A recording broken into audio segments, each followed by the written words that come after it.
And that's all we have. And likely all we'll ever get. Okay, maybe Past Me got a little ahead of themselves on that one.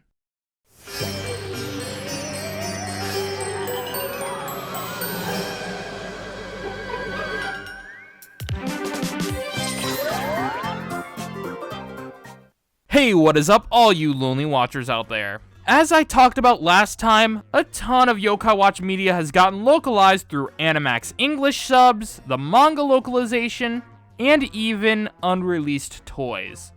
5 years after the West stopped receiving games. If you haven't seen my previous video on the subject, it's not a required watch, but it did go over a lot of important localizations. So if there's something missing from this video that you really wanted to see, it's probably in that video. But with that out of the way, let's delve into some new localized names. Starting with characters debuting in Yokai Watch the Movie 2. You should check out the fan dub, by the way. I'm in it. It's pretty cool.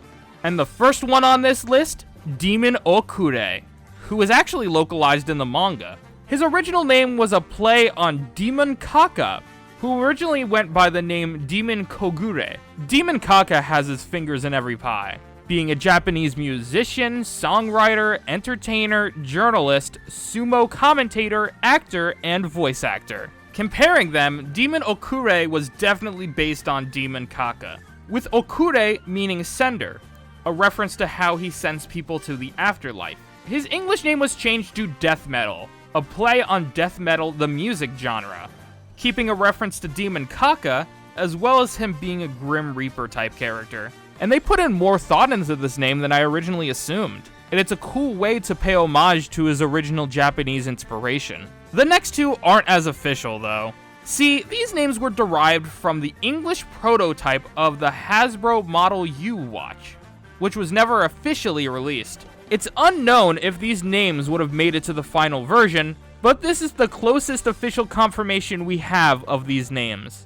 Kyodai Santa is a character that's pretty much here because the movie came out around Christmas time. I mean, he has more plot relevance than that, but I don't want to spoil it in hopes that you watch the second movie. Again, the fan dub is really good. His name is very literal in Japanese, with Kyodai meaning big. And they went with a similar theme for his English name, being Santa Colossus. This is arguably the exact same, until you look a little closer. Not only is it calling him a big Santa, but Colossus is in place of Claus, which is genius. I originally didn't like this name, but it's really growing on me now. But what isn't growing on me is Koma Kachan. She's the mother of the Koma brothers, Koma-san and Komajiro, with her name reflecting this. Kachan literally just translates to mother. Makes sense. The alliteration is pleasing. Now, until the discovery of this watch, fans have been calling her Komama, which sounds so adorable. I wonder what the localized name will... What? How did the fandom create a better name than the official one? Mama Koma? I mean, it makes sense as a direct translation, but I'm having a hard time using this over Komama, as it was just so perfect and I've gotten used to it over the years. But that's it for the movie, so let's move on to some other yokai in present-day Springdale. Starting with Yokai Watch 4's Hari. Hari is a hedgehog, with the word for hedgehog being Harenezumi. His name is shortened to mirror the English name Harry, something done for other yokai in this game like Michi and Charlie. This is cute, but his English name is somehow both cuter and a worse name at the same time. Since this yokai gives you a morse attitude, he was renamed to Punkupine in English, a portmanteau of punk and porcupine. Except he's not a porcupine, he's a hedgehog, they're not even related. It's cute, but it's inaccurate, which makes me feel kinda weird about this one. But the next one is a lot more faithful. Gomendako is a little octopus fella who makes you apologize for things that aren't your fault. His name is a portmanteau of gomen, meaning sorry, and mendako, an umbrella octopus.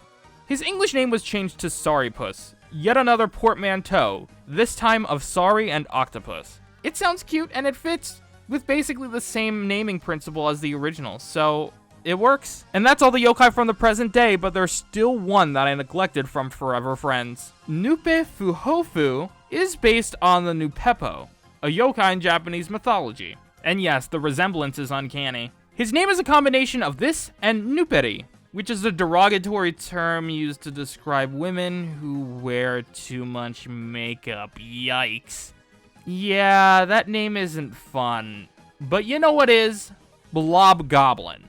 See, this is way less demeaning towards women, and it makes him seem a whole lot cuter. You're such a blobby little boy. Yes, you are. Yes, you are. Yeah, I'll take Blob Goblin any day. And now, the series with arguably the most amount of changes, Shadowside. Some of these are more obscure, and then other ones I just missed in the first part. So let's start with Robanyan 00, which is just very confusing in general. See, Robanyan 00 has nothing to do with Robanyan or Jibanyan, but he has Nyan in his name regardless. I mean, he doesn't even look like a Nyan, he looks like a mech.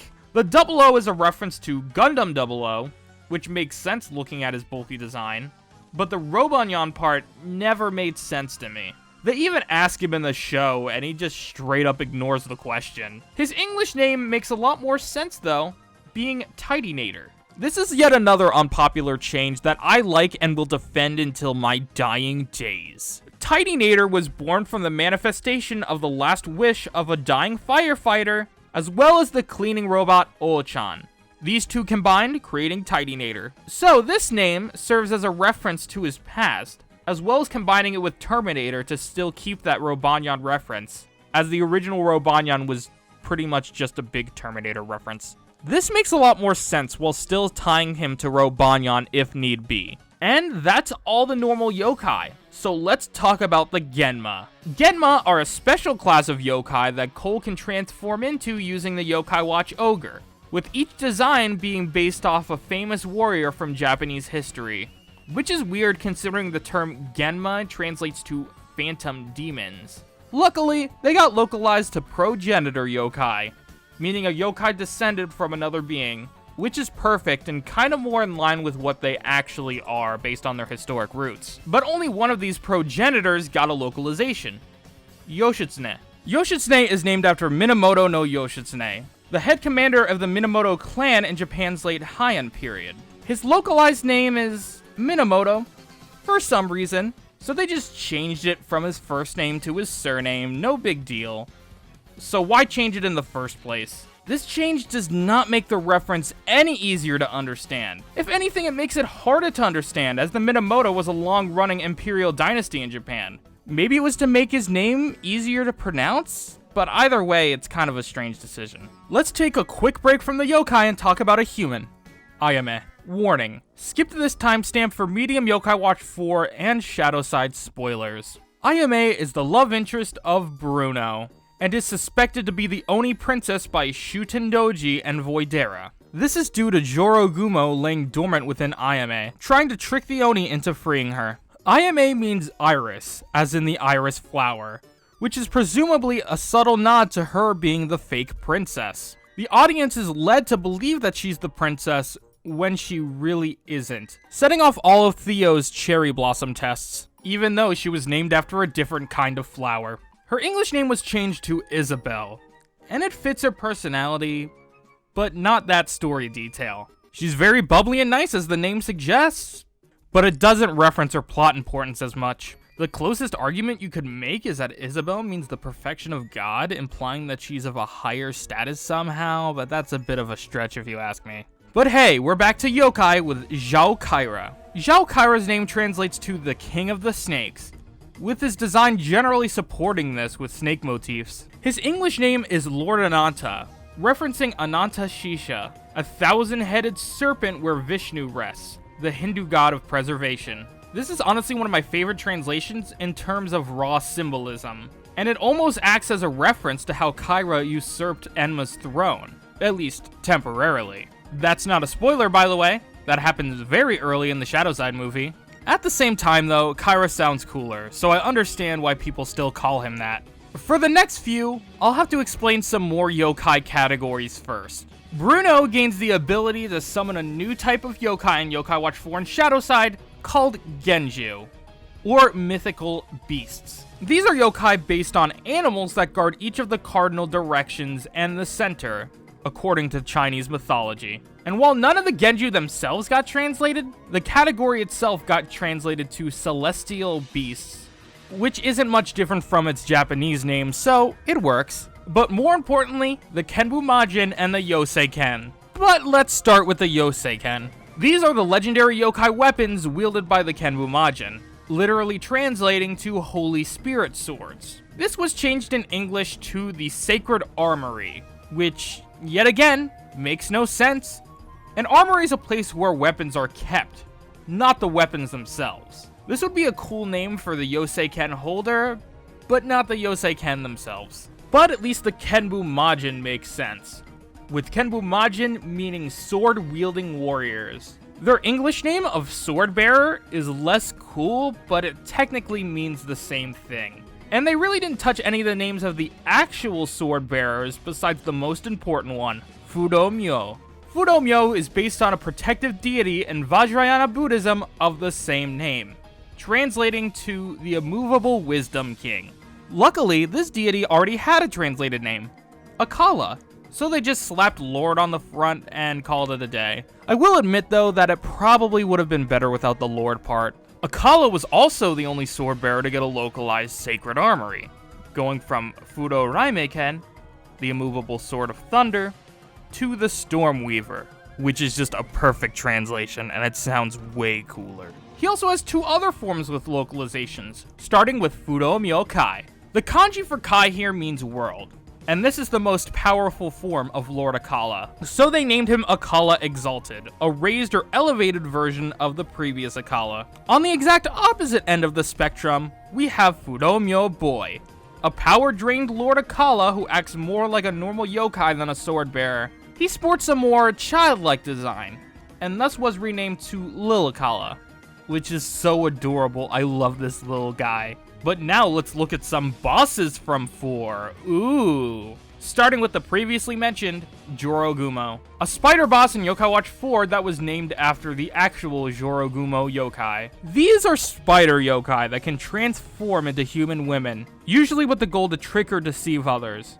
But this Jorogumo is not the first yokai in the games to be based off this creature, as Jorogumo was also the inspiration for Arachnia in Yokai Watch 2. The Jorogumo in 4 was thus changed to Lady Arachnia, referencing her depiction as a more apparent fusion of a spider and a woman. To be honest though, I never thought of this as a localized name, and more so assumed it was a fan-made name like Komama for the longest time.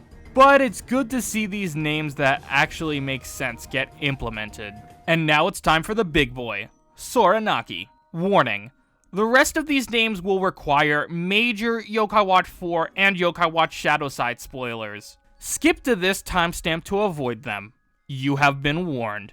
Soranaki is a very formidable foe in the yokai world, almost bringing it to its knees multiple times throughout history. His name translates to Dead Sky, and his design reflects this. Soranaki is a huge, looming entity with a very dark color palette, almost looking like a storm cloud bustling through the air. His English name instead references his one central eye, being the Overseer.